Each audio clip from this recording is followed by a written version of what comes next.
நேயர்களுக்கு வணக்கம். உங்களுடைய பேராதரவால் இந்த மூலிகை வளத்தை பற்றி நம்ம தொடர்ந்து சொல்கிறது ஒரு பெரிய பாக்கியமாக தான் நாங்கள் கருதுகிறோம். ஒரு முள்ளாக இருந்த மரம், புளிய இலை போல் இருந்த அந்த மரத்துக்கு செங்கருங்காலி அப்படின்னு பேர். எப்படிப்பட்ட தீராத நோய்களையும் தீர்க்கும் அதி அற்புத மூலிகை அந்த செங்கருங்காலி.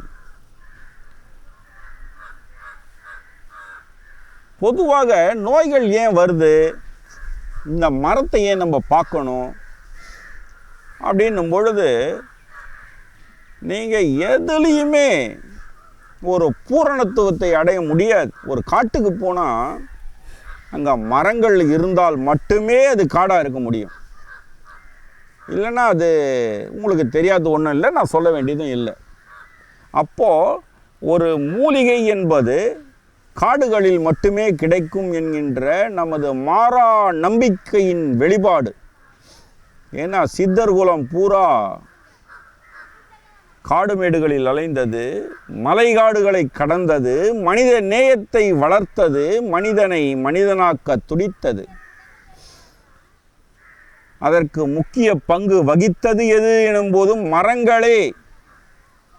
நம்ம உடம்புல வாதம், பித்தம், கபம் என்ற 3 நோய்கள் காணுகிறது. வாதம் என்பது வாயுக்களாலும், பித்தம் என்பது வெப்பத்தாலையும், கபம் என்பது நீராலையும் உண்டாகக்கூடியது. இதை தாங்கி நிற்கக்கூடியது இந்த தேகமாகிய மண். இதை செயல்படுத்துவது நம்மை காத்து ஆண்டு கொண்டிருக்கக்கூடிய விண் என்கிற ஆகாயம்.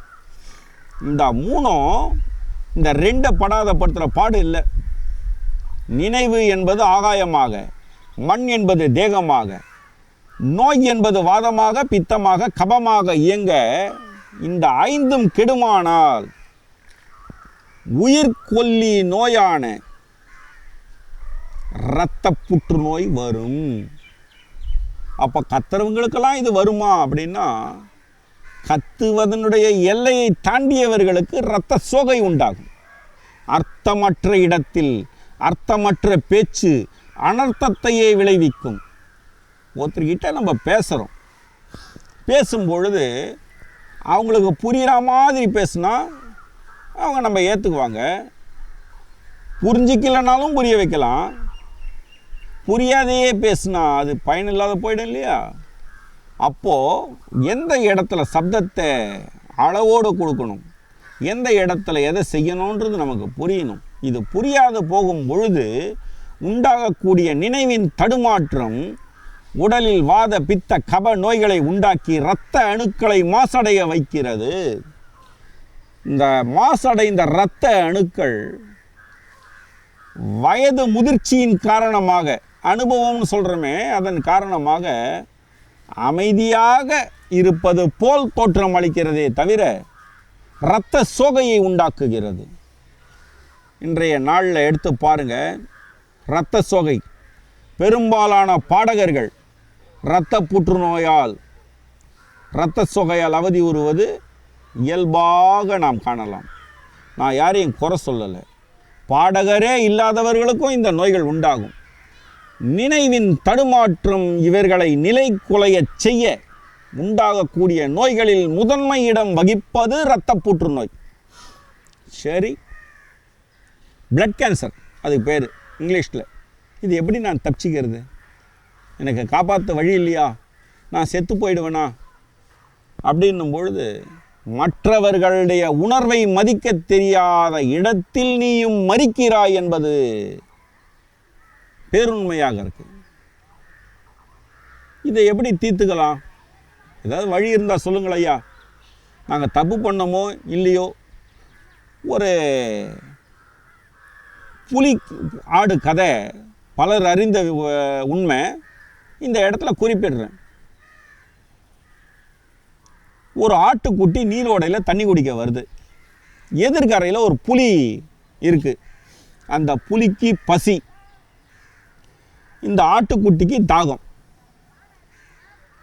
இந்த ஆட்டுக்குட்டி என்ன பண்ணுதுன்னா அந்த தண்ணியை குடிக்கும் பொழுது பசி எடுத்த புலி அதை அடிக்க வருது. ஆடு கத்துது. அந்த மரண ஒலி அதற்கு மறுமொழியாக அமைகிறது, பேச்சா. ஐயா கேட்குது, ஆடு கேட்குது, ஐயா நான் குட்டி, என்னை கொல்ல வரிய, இது எப்படி அப்படின்னு கேட்கும்பொழுது புலி பேசுது, நான் குடித்த நீரை நீ கலக்கி விட்டாய், அதனால் நீ கொல்லப்பட வேண்டிய ஒரு உயிர் என்கிறது. ஆடு சொல்கிறது, ஐயா தண்ணி ஓட தெளிவாக இருக்கும் பொழுது நான் எப்படி கலக்குவேன்? நீ கலக்கலைன்னா உங்கள் அப்பாவோ அவங்க தாத்தாவோ உங்கள் தாத்தாவோ கலக்கியிருப்பான்ல, அதனால் இந்த நீர் கலங்கி போச்சுன்னு இந்த ஆடு மேலே அந்த புலி பாஞ்சி அதை கொன்று தனக்கு உணவாக்கி கொண்டது. இதற்கு கர்ம வினைப்பதிவு என்று பெயர்.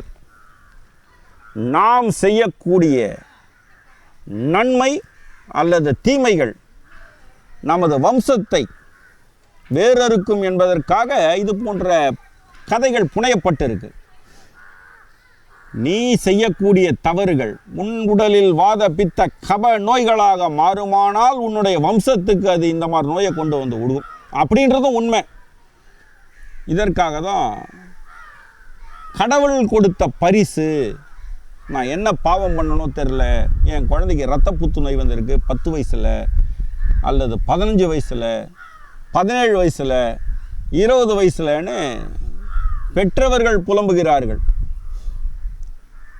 வருத்தப்பட வேண்டிய நிகழ்வு. மனித உயிர் மகத்தானது. அந்த மகத்தான உயிரை ஒருவரும் உணர வேண்டும் என்பதற்காக தான் மருத்துவத்தை சித்தர்கள் முன்னிறுத்தினார்கள். ஐயா வள்ளலார் ஐயா போன்றவர்களும் நோய்களை விலக்கிக் கொள்வதற்காக, வாத பித்த கப நோய்களை விலக்கிக் கொள்வதற்காக பல மூலிகைகளை முன்னிறுத்தி இருக்கிறார்கள்.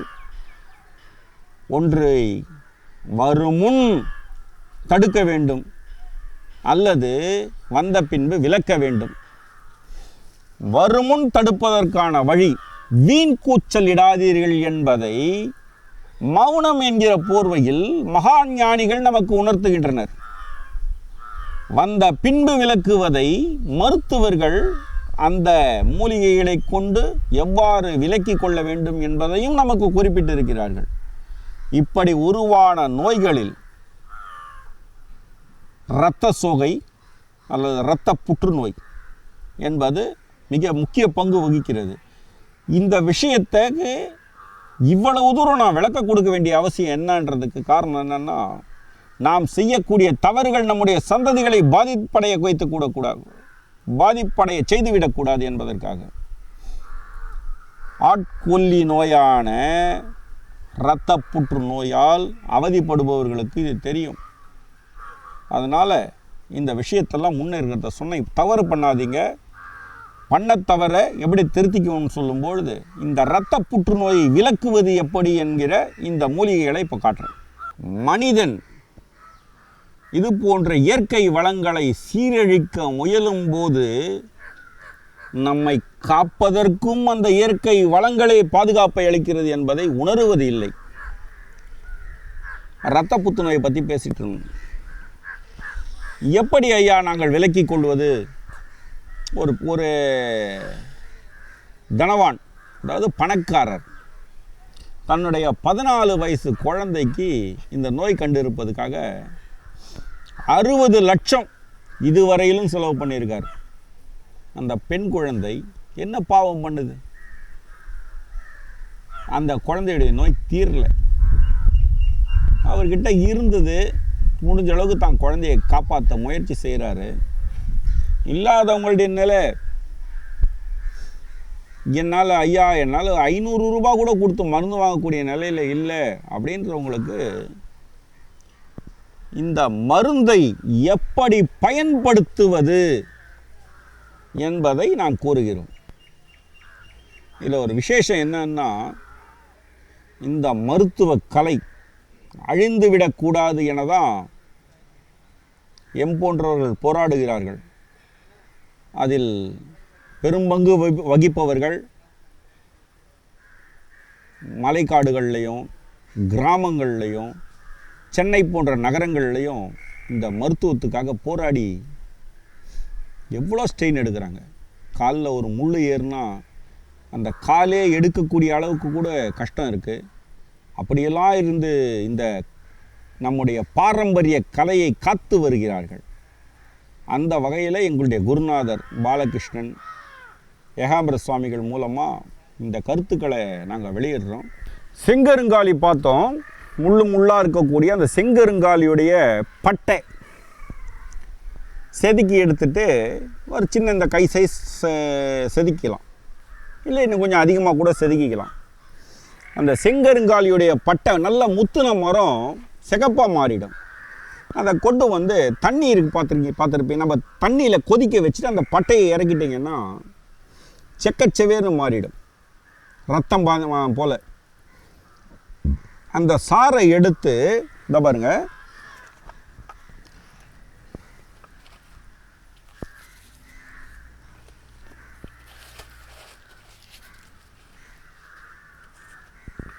இது ஆவாரம் பூ.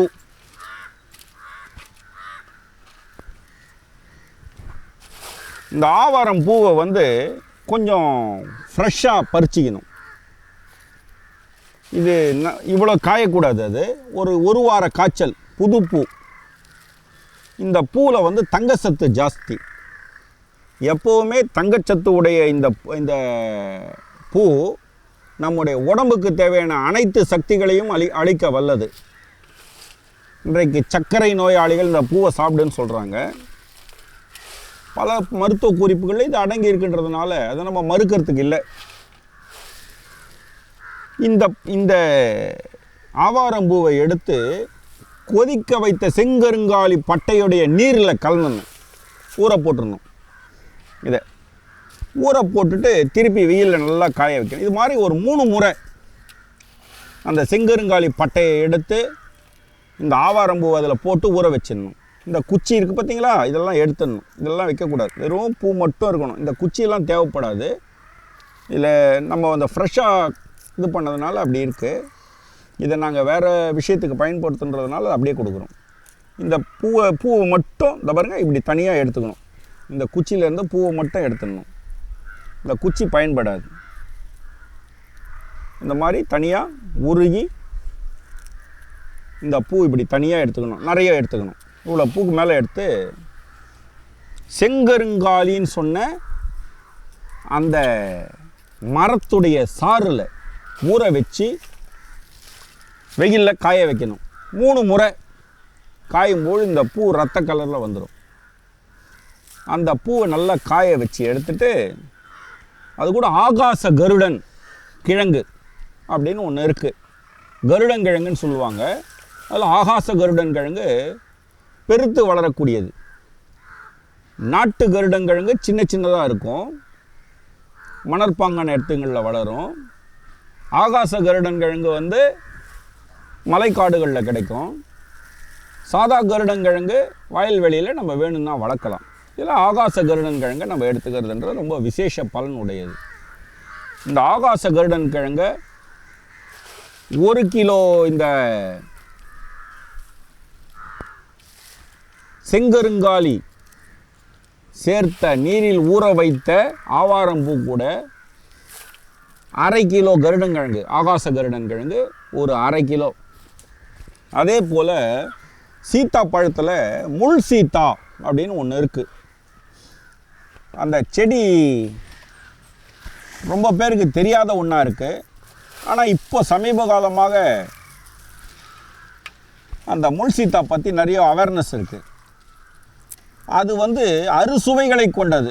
புளிப்புத்தன்மையும் உண்டு, கசப்புத்தன்மையும் உண்டு, காரல் உண்டு, எல்லா வகையான கயிர்ப்புத்தன்மை உண்டு, சற்றளவே கரிப்புத்தன்மையும் உடைய ஒரு பழம் இந்த முள் சீத்தா பழம்னு சொல்கிறது. ஆனால் அந்த முள் சீத்தா பழத்துடைய காய்களை பிஞ்சாக எடுத்துக்கணும், பெருசாக எடுக்கக்கூடாது. முள் சீத்தா வந்து பலாப்பழம் போல் பெரிதாக பழுக்கக்கூடியது, காய்க்கக்கூடியது. சீத்தாப்பழத்தை போல் இருக்காது, பலாப்பழத்தை போல் கிணத்த தோல் உடையது. அதனுடைய விதைகள் வந்து ப்ரௌன் கலரில் இருக்கும், ஒரு மாதிரி. அதாவது பொன் தோய்த்த ப்ரௌன் நிறம். அந்த காய் அதில் பெருசு பெருசாக சின்ன சின்ன காய்களை கட் பண்ணிக்கணும். இவ்வளோ சைஸில் காய்களை எடுத்து சின்ன சின்னதாக கட் பண்ணி வெயிலில் காய வச்சிடணும். நிழல்பட காயறது ரொம்ப விசேஷம். நேரடி வெயில் இல்லாத காயணும். அந்த காய்ச்சல் எடுத்து செங்கருங்காலி பட்டையுடைய நீர் சேர்த்த காய வைக்கப்பட்ட ஆவாரம்பூ, ஆகாச கருடன் கிழங்கு, இதில் பாதி அளவு எடை, அதே அளவு எடை முள் சீத்தா பழம், ஜாதிக்காய், மாசிக்காய், சுக்கு, மிளகு, திப்பில்லி, வேப்ப இலை அல்லது வேப்பங்காய், சின்ன சின்னதாக பிஞ்சு இருக்கு இல்லையா வேப்பங்காய், அது இதெல்லாத்தையும் சேர்த்து வச்சுக்கிங்க. சேர்த்து வச்சு இளம் வெயிலில் அல்லது வெயில் படாத இடத்துல வச்சு நல்லா காய வச்சுக்கிங்க. வச்சுட்டு ஒட்ட அரைச்சிடுங்க. நல்லா மாவை அரைச்சி ஒரு ஸ்பூன் காலையில், மதியம், மாலை என்று 3 வேளை இந்த பவுடரை மோர் அல்லது தயிர் கலந்து நம்ம சாப்பிட்டுன்னு வந்தால் இந்த இரத்த சோகை அல்லது இரத்த புற்று 100% தீரும். ஆனால் இது 3 மாதம் முதல் 8 மாத காலம் வரை அந்த நோய் தீர்வதற்கு நாட்கள் எடுக்கும். அதுவரையிலும் சுத்த பத்தியம், புளி, எண்ணெய், கருவாடு, கிழங்கு வகைகள், கத்தரிக்காய், மீன் போன்றவைகளை சேர்க்கக்கூடாது. சேர்க்காத இந்த மூலிகையை 3 மாதம் முதல் 8 மாத காலம் வரை நாம் உண்டு வந்தோமானால் நமது கர்ம வினைகளை இந்த மூலிகையை நிவர்த்தி செய்யும். நாம் இதற்கு செய்த பாவத்திற்கு பரிகாரமும் இந்த மூலிகை கிட்ட இருக்குது. இதுக்கு எதிரி கிடையாது, நண்பன் கிடையாது. இதுக்கு நல்லதை தவிர எதுவும் தெரியாது. ஏன்னா இது சேவை மனப்பான்மையுடன் வாழ்கிறது. இதற்கு தேவை என எதுவுமே கிடையாது. இதற்கு சேவை மட்டுமே தெரியும். இந்த சேவையை நாம் தேவைப்படுத்தி கொள்ளுபவர்கள் நமது நோய்களை விலக்கிக் கொள்ள இதை பயன்படுத்துவோம் என்று கூறிக்கொள்கிறோம். ஏனெனில் நமக்கு உண்டான நோய் என்பது ஆட்கொல்லி நோய், அதாவது பிளட் கேன்சர் என்று சொல்லக்கூடிய இரத்த புற்றுநோய். அதை நீக்கிக் கொள்வதற்காக நாமும் நாம் சார்ந்த இயற்கையையும் நம்முடைய பேய்க்கூச்சலை ஒதுக்கி வைத்துவிட்டு காக்க வேண்டும். அவ்வாறு செய்தால் நம்முடைய நோய்களிலிருந்து நாம் விலகலாம். ஒரு உதாரணத்துக்கு ஒருத்தரை போட்டு அடிச்சிட்டோன்னு சொன்னால் அவன் தப்பு பண்ணுறான்னு நம்மளை திருப்பி அடிக்கிறான். அது போன்ற நிலையை உடையது தான் கர்மவினை என்பது. இந்த கர்ம வினையை நீக்கிக் கொள்வதற்கு இந்த மூலிகைகளை பயன்படுத்தி இரத்த புற்றுநோயிலிருந்து விலகி வாழ்வாங்கு வாழ எமது முன்னோடிகளும் சித்தர் குலமும் அளித்த இந்த இயற்கை வரத்தை உங்களுக்கு நாங்கள் தொலைக்காட்சி மூலமாக அர்ப்பணிக்கிறோம். நன்றி, வணக்கம்.